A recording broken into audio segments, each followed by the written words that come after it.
Assalamualaikum warahmatullahi wabarakatuh. Halo Sobat Sehat RSSA, jumpa lagi kita di acara OSKAP. Obrolan seputar kesehatan kita bersama, tentunya di PKRS RSUD Dr. Saiful Anwar, Provinsi Jawa Timur.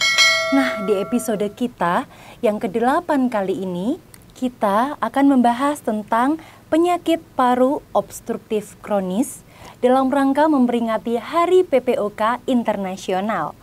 Dan tentunya hari ini kita kedatangan narasumber yang luar biasa spesial, tentunya sangat ahli di bidangnya. Dan beliau adalah Dr. Susanti Jaya Laksana, spesialis paru konsultan dari SMF Pulmonologi dan Kedokteran Respirasi RSUD Dr. Saiful Anwar. Selamat datang Dr. Santi. Selamat siang. Selamat siang. Gimana dok kabarnya hari ini dok? Alhamdulillah. Alhamdulillah. Baik. Sehat ya. Alhamdulillah ya dokter ya. Kita hari ini akan membahas nih dokter dalam rangka memperingati Hari PPOK Internasional. Oke nih dokter Santi, ngomong-ngomong nih tentang Hari Penyakit Paru Obstruktif Kronis. Kita kan setiap tahun memperingati ya dokter ya. Dan pada hari ini kita memperingati Hari PPOK Internasional. Nah, sebetulnya esensinya dokter, dari setiap tahun kita menyelenggarakan ataupun memperingati hari ini itu kenapa sih dokter? Iya. Jadi Hari PPOK sedunia itu diperingati, sebetulnya ini adalah komitmen dari berbagai expert ya di dunia. Jadi mereka berkumpul menyampaikan hasil-hasil penelitian untuk disampaikan kepada seluruh dunia tentu saja yang akan mempengaruhi penata laksanaan penyakit ini. Kenapa sih penyakit ini harus ditangani? Ya, karena penyakit ini tidak ada istilah sembuh, ya, tidak ada. Jadi penyakit ini akan terus-menerus bertambah buruk. Dan penyakit ini akan menjadi penyebab kematian nomor 3 di dunia pada tahun 2030. Nah, Hari PPOK sedunia setiap tahun diperingati setiap hari Rabu minggu ketiga di bulan November. Tahun ini yaitu tanggal 15 November 2023. Tentu saja berbeda dengan tahun-tahun yang lalu ya, sesuai dengan harinya yang pasti hari Rabu minggu ketiga bulan November. Oke, jadi memang patennya hari Rabu, betul, minggu ketiga bulan November itu tadi ya dokter ya. Kalau tanggalnya nanti bisa berubah-ubah gitu. Nah, khusus tahun ini dokter, dari tema Hari PPOK Internasional sendiri seperti apa dok? Ya, temanya juga berubah-ubah. Nah, untuk tema kali ini adalah tentang Breathing is Life, Act Earlier. Apa sih artinya? Nah, iya, biasanya Sobat Sehat RSSA masih pada bingung ya dokter ya. Iya benar banget. Jadi penting untuk tahu ya. Kali ini temanya seperti demikian karena kita tahu setiap bayi yang lahir pasti kita kepingin napas ya. Jadi napas adalah untuk kehidupan. Oleh karena itu untuk memelihara napas ini harus kita lakukan sejak dini. Pelihara sejak dini, deteksi sejak dini jika memang ada kelainan, dan tentu saja maintenance ya sejak dini. Jadi semuanya harus sejak dini. Oke, ngomong-ngomong tadi tentang peringatannya ya dokter Santi ya. Lalu untuk pengertian dari penyakit paru obstruktif kronis sendiri, mungkin Sobat Sehat RSSA di rumah masih bingung apa bedanya dengan penyakit paru lainnya gitu dokter. Ya, betul sekali pertanyaannya pas. Kenapa? Karena seringkali overlap dengan penyakit lainnya. Nah, penyakit lainnya seperti PPOK adalah asma. Itu yang seringkali disangka ini asma, padahal bukan ya. Penyakit paru obstruktif kronik adalah penyakit paru yang heterogen dan sifatnya kronik dan tentu saja progresif dan persisten. Dan dia tidak kembali ke posisi asli, yaitu kembali normal itu tidak bisa. Ya, tidak bisa. Nah, untuk kita tahu bahwa kenapa sih bisa terjadi seperti itu. Penyakit paru obstruktif kronik disebabkan oleh pajanan yang signifikan. Pajanan itu bisa akibat di indoor maupun di outdoor pollution ya. Meskipun sebetulnya tidak hanya pollution, tetapi tentu saja ada peranan dari gen atau genetik itu akan berperan juga. tapi indoor dan outdoor pollution menjadi yang harus digaris bawahi nih. Garis bawahi, oke. Iya. Jadi perhatian khusus kita semua ya dokter ya. Gitu. Karena kita seringkali tidak aware ya, meskipun kita sekarang sudah zaman pakai alat pelindung diri, ya, tapi tetap aja ya kurang fokus misalnya untuk menggunakan alat-alat pelindung diri tersebut. Kita tahu kalau pajanan di luar itu berkaitan juga dengan pekerjaan, juga dengan habit ya. Habit diantaranya adalah merokok. Ya. Nah, kalau pajanan pekerjaan yang berhubungan dengan debu, berhubungan dengan pengharum itu juga sama bisa mengakibatkan untuk terjadinya PPOK. Nah, kita kadang-kadang juga underdiagnose, hanya mikirkan yang di luar, tetapi ternyata yang di indoor sendiri juga bisa mengakibatkan PPOK. Misalnya pada orang-orang yang catering ini di rumah ya, banyak sekali tuh masak-masak dan sebagainya, asapnya dan sebagainya itu juga bisa mengakibatkan PPOK. Oke, jadi memang sirkulasi udara di rumah juga harus kita perhitungkan gitu. Benar ya dokter banget. Ya. Daripada nanti kemungkinan terburuknya bisa terkena PPOK juga ya dokter ya. Benar gitu. Banget. Oke, jadi memang penyebabnya diantaranya ada debu juga tadi, ada asap rokok juga gitu dokter. Nah, sebetulnya dari PPOK ini saya juga pernah nih dok mendengar istilah seperti paru molor gitu ya. Nah, itu sebetulnya sama atau beda dok terkait dengan PPOK ini sendiri gitu? Ya, terima kasih. Jadi yang namanya paru molor itu istilah yang paling banyak digunakan di Jawa Timur. Kan molor gitu ya di Jawa Timur. Kalau di Jawa berubah gitu dok. Bentuknya jadi memanjang. Okay. Memanjang. Kenapa sih bentuknya memanjang?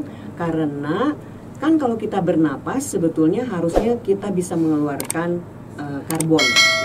Kita menghirup oksigen, mengeluarkan karbon dioksida.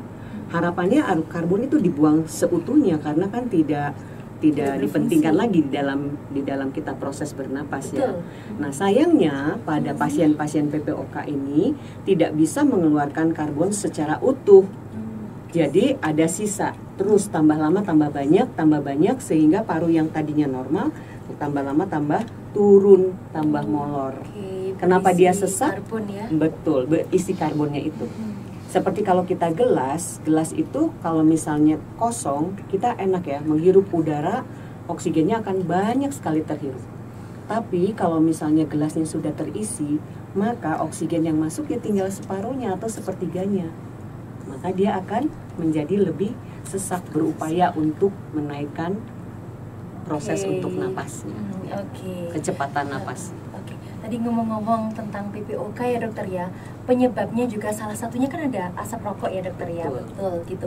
Nah ada nih dok, biasanya orang atau cowok-cowok yang mungkin nggak mau disalahkan gitu, kayak oh enggak kok mbak, aku nih udah ngerokok nih dari SMP tapi sekarang masih sehat-sehat aja tuh, nggak apa-apa, aku soalnya rajin olahraga, rajin makan sehat kayak gitu-gitu. Nah itu gimana dok? Nggak pernah periksa tapi langsung kayak oh sehat-sehat aja gitu fisiknya maksudnya. Bener banget. Itu menjadi catatan ya. Jadi hampir semua menyampaikan bahwa terutama anak-anak muda ya, kayaknya kakekku udah sekian tahun nggak apa-apa juga. Secara prevalensi betul sih, tidak selalu ya, tidak 100% perokok 100% menjadi PPOK, tidak demikian. Memang untuk menjadi PPOK 58% menjadi PPOK, tidak 100%. Tapi jangan lupa, yang 42%-nya bisa jadi penyakit jantung, stroke dan lainnya. Boleh bisa pilih. Hipertensi. Mau penyakit yang mana kok bener gitu. Banget. Jadi 58% betul jadi PPOK, tapi yang 42% penyakit lainnya yang berakibat dengan sama aja sebetulnya dokter ya konsepnya. Terhindar dari PPOK tapi kena penyakitnya yang lain ya sobat sehat. Wah, jangan sampai ya sobat sehat semuanya. Nah, dari PPOK ini sendiri dokter, itu memang kita harus ya punya perhatian khusus terhadap penyakit ini gitu ya. Salah satunya mungkin dengan melihat gejalanya dokter. Kalau gejala dari pasien yang memang ada tanda-tanda nih dok, seperti oh ini rupanya PPOK nih gitu. Dari tanda-tanda mungkin yang terlihat dari mata dokter sebelum pemeriksaan, ya, batuk atau gitu. Ya, terima kasih Mbak Evelyn. Jadi kalau misalnya semua organ yang di dalam itu seringkali memberi gambaran di luar itu hampir mirip ya, hampir mirip. Jadi hampir semua kasus-kasus paru gejalanya ada sesak, ada juga batuk, berdahak, ya itu hampir mirip semuanya. Tetapi yang harus kita tidak lupakan adalah hubungannya dengan pajanan. Jadi pajanannya itulah yang harus kita cari. Apa sih terpajan apa? Misalnya berhubungan dengan pekerjaan ataukah kebiasaan tadi, habit gitu ya, merokok misalnya, atau tadi pekerjaannya di tempat yang polutan apa tidak, ya partikel-partikel atau gas-gas yang beracun atau bukan, penggunaan APD dikerjakan apa tidak. Nah itu selalu harus kita cari. Tapi untuk membuktikan apakah betul ini PPOK atau bukan, tentu saja tidak bisa hanya berdasarkan kita mencari informasi dari Google.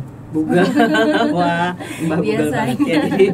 Jadi nggak selalu dari cerita atau dari pemeriksaan fisik saja ya. Meskipun pemeriksaan fisik itu juga bisa memberikan kita informasi bahwa bisa mendiagnosis ini ke arah PPOK.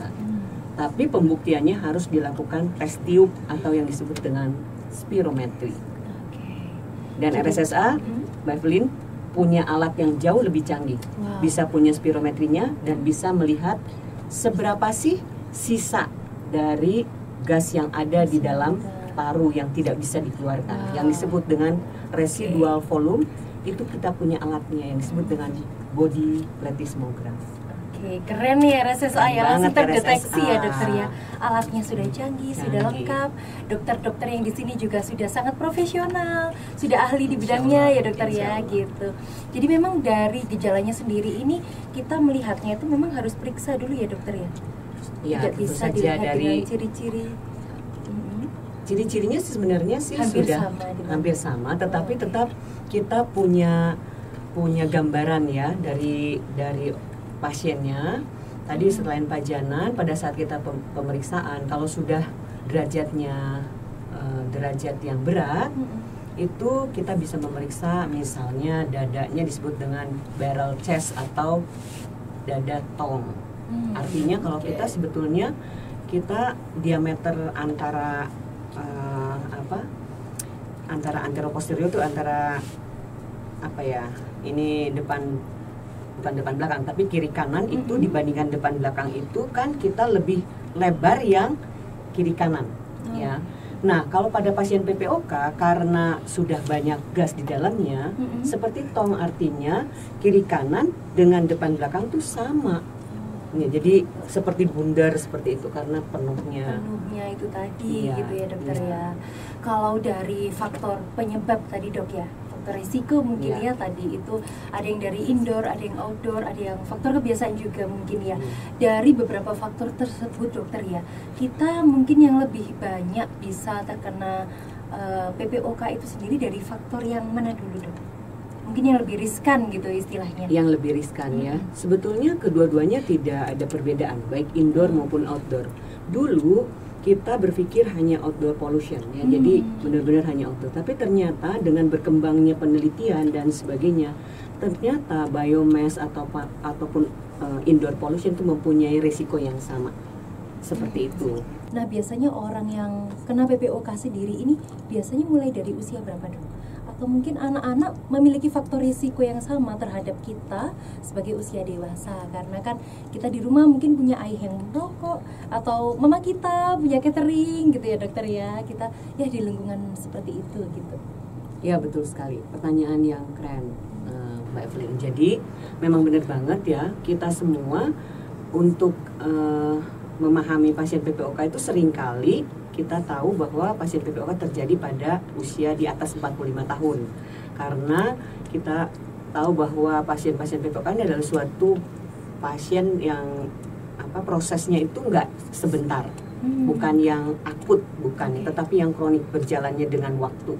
Yang benar-benar disebut dengan lifetime ya, jadi yang lama, yang harus signifikan terus-menerus gitu ya, pajanannya juga. Nah, tapi tidak menghilangkan kemungkinan pada anak atau pada dewasa muda. Sayangnya memang kita di kurang ya untuk di negara Indonesia itu sebetulnya hampir tidak ada, karena memang lebih banyak rasnya adalah ras kulit putih, dimana mereka seringkali gennya itu ada yang disebut dengan gen defisiensi alpha-1 antitrypsin. Jadi mereka ada satu gen yang memang tidak menghasilkan yang bisa mendelete istilahnya ya, menghilangkan polutan-polutan tersebut. Nah itu bawaan gitu ya dokter iya, ya. jadi kalau misalnya kita melihat hasil pasien-pasien yang misalnya hasil fototoraksnya ya, hasil tes tubnya kok padahal dia masih muda tapi cenderung ke arah PPOK, maka harapannya kita adalah untuk melihat seperti apa sih genetiknya. Ditemukan nggak sih gen alpha-1 antitrypsin seperti itu. Oke. Untuk dari PPOK sendiri dokter, cara pengobatan mungkin tata laksananya dokter ya, jika ada pasien yang memang sudah terkonfirmasi gitu punya PPOK gitu. Iya betul sekali. Jadi PPOK itu adalah penyakit yang tidak hanya ada di paru lokal, ya, tetapi juga dia mengakibatkan faktor yang sistemik, bisa ke ototnya ya, bisa ke jantung dan sebagainya. Jadi pengaruhnya banyak. Oleh karena itu pengobatannya pun tidak hanya sekedar farmakologi, bukan hanya obat-obat yang diminum, tetapi ada juga yang disebut dengan non farmakologi. Ya jadi pengobatannya juga karena ini untuk jangka waktu yang panjang, maka berharap sekali pasien-pasien itu menggunakan obat-obat yang aman. Tetapi bukan hanya aman, tentu saja yang efektif, ya punya kemampuan yang baik untuk mempertahankan fungsi parunya dan juga aman karena dipakai seumur hidupnya.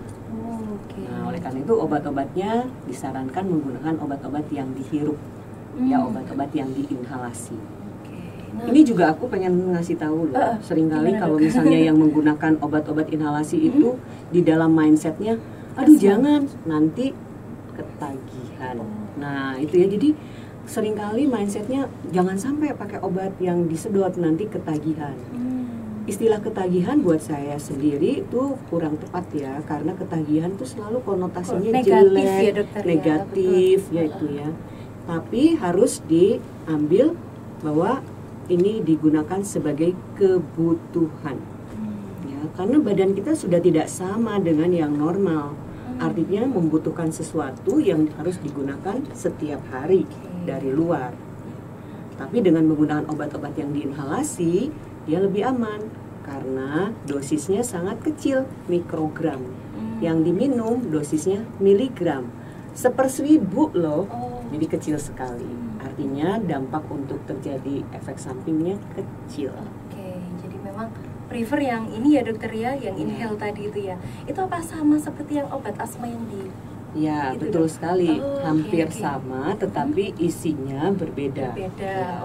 Kandungannya jadi ya dok ya Kandungannya membedakan berbeda. gitu. Betul. Oke, dari efek samping obat sendiri dokter, mungkin yang tadi disarankan itu tergantung seberapa kronis atau gimana dokter? Mungkin yang masih baru-baru itu yang inhale karena ya kecil aja, nggak apa-apa, bisa pengaruh gitu. Betul. Jadi efek samping obat itu sebetulnya obat-obat yang didesain ini luar biasa ya. Aduh, saya sendiri kadang-kadang wah kita kapan ya Indonesia punya seperti ini. Jadi obat-obat yang dihirup itu sebetulnya udah diambil obat yang selektif. Artinya tidak membuat efek samping terhadap jantung, tidak membuat efek samping terhadap misalnya kalau ada orang punya diabetes tidak ke arah diabetesnya, ke arah osteoporosis atau apapun. Tapi sayangnya sekali lagi sepinter-pinternya itu tidak ada yang sempurna ya. Jadi mesti ada sesuatu yang bisa keluar ya meskipun itu udah selektif. Nah, tetapi sekali lagi itu jarang sekali, yang kecil sekali untuk efek samping.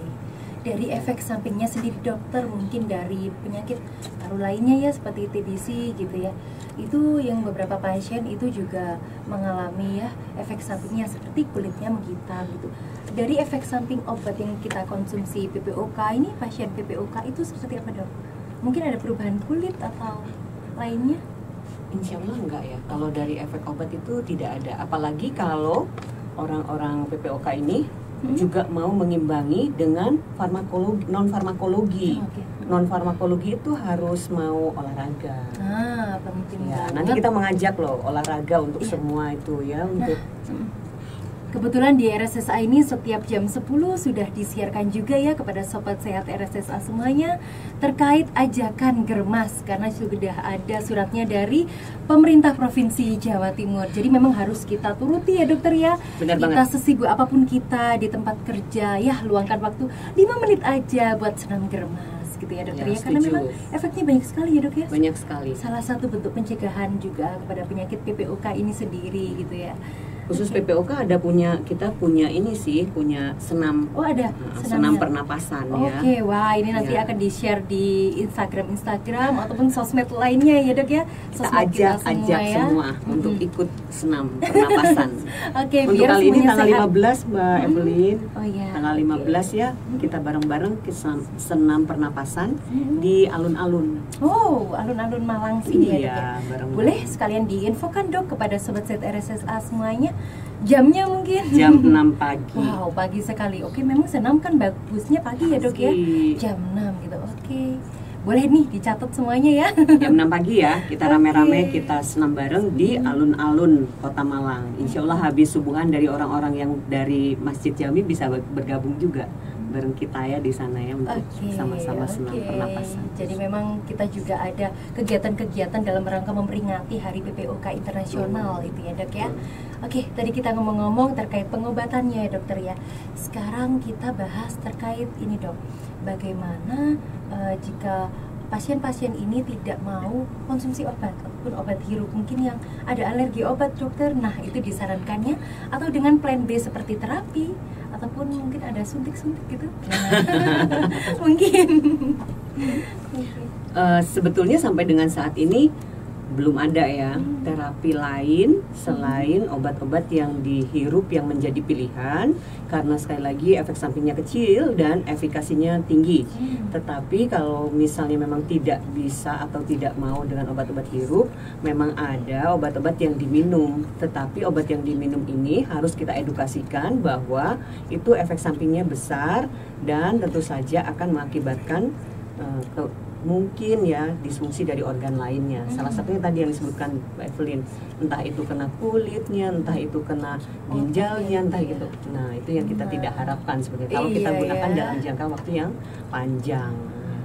Memang pengobatan dari PPOK ini sendiri apa lama sekali ya dok ya? Kalau untuk PPOK dalam keadaan stabil itu sebetulnya seumur hidupnya menggunakan obat farmakologi dan non farmakologi. Dan itu tergantung juga sebetulnya dengan kondisi pasien ya. Tapi kalau misalnya kondisi pasien ini dalam keadaan serangan, tadi Mbak Evelyn menyatakan ada nggak yang suntik-suntik? Ada sih, kalau dia dalam keadaan serangan.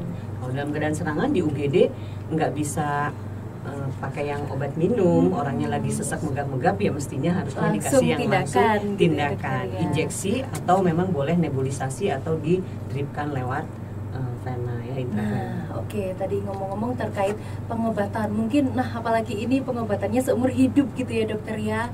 Nah kita kan pasti sebagai manusia ada yang lupa walaupun kita sudah ada PMO, pendamping minum obat gitu. Itu mengatasinya atau hari berikutnya double atau apa dok ini? Ada tips sebetulnya dari saya ya untuk pengobatan seumur hidup itu sebetulnya tidak harus menjadi beban, Mbak Evelyn. Kalau seandainya kita terkoneksi dengan public insurance ya, untuk asuransi publik kan kita sudah ada ya, pemerintah sudah mengcover. Selain itu kita juga tahu bahwa sebenarnya setiap hari apa yang kita kerjakan kan kita juga tidak jadi beban. Gosok gigi harus setiap hari, mandi juga harus setiap hari. Ya, dokter, kenapa nggak jadi beban? Ya. Nah, sekarang tinggal nambah sedotan satu kali aja ya. Itu aja sedotan atau ini cuman malam hari kalau yang stabil. Jadi cukup satu kali aja malam hari. Kenapa harus jadi beban? Kalau itu memang berpengaruh terhadap kualitas hidup kita. Ya, saya kira harusnya kita bisa konsisten ya, komitmen dengan pengobatannya supaya kita bisa tetap melakukan hobi kita, misalnya hobi bertanam, mau pegang cucunya, mau sama keluarga dengan keluarganya misalnya begitu ya. Oke, jadi memang harus kita jadikan sebuah kebiasaan kalau bagi pasien yang memang terkonfirmasi PPOK ini sendiri ya dokter ya. Betul. Oke, tadi kita sudah membahas banyak terkait faktor resiko, faktor penyebab, tentang tema hari ini, tentang pengobatannya. Nah, sekarang yang terakhir tentang ini dok, pencegahannya supaya kita tidak terkena PPOK. Siapa sih dok yang mau ya kan? Iya, bener banget. Nggak mau nih kita semuanya. Iya. Gimana dok? Itu yang paling penting ya. Selalu kan kita tadi disebut dengan act earlier ya. Di dalam temanya aja udah disebut act earlier. Jadi temukan sejak dini ya, deteksi sejak dini, lakukan semuanya itu sejak dini. Tadi kalau misalnya kita tahu bahwa pasien-pasien PPOK itu seringkali kena pajanan ya. Jadi semua untuk kita semua lah ya. Apakah anak kecil ini berisiko atau tidak? Ya tergantung orang tuanya. Jadi orang tuanya sendiri harus diedukasi untuk tidak memberikan pajanan di indoor maupun outdoor pollution terhadap anak. Nah, itu yang untuk anak-anak semua ya. Lalu kan seringkali kalau misalnya pasien datang itu kita selalu tanya, dulu ayahnya merokok nggak? Karena yang dulu dia hirup meskipun dia pasif ya, itu akan terjadi di saat sekarang. Dia selalu tanya, kenapa dokter tanya ayah saya? Ayah saya udah meninggal udah lama. Iya betul, tetapi dulu seperti apa kebiasaan? Itu menjadi catatan. Sudah masuk ke paru-paru. Betul, ya? betul. Jadi harus benar-benar menghindari. Hindari ya, jadi jangan sampai memberikan polutan terhadap anak-anak. Itu satu. Kedua, orang-orang yang bekerja di yang memang ada polutannya, maka berikan APD ya, lakukan penggunaan APD. Nah, yang terakhir adalah temukan sejak dini pada orang-orang yang diduga PPOK dengan menggunakan kuesioner PUMA. Ya, kita punya kuesioner yang bisa mendetek apakah pasien ini ke arah PPOK atau bukan. Seperti itu. Oke.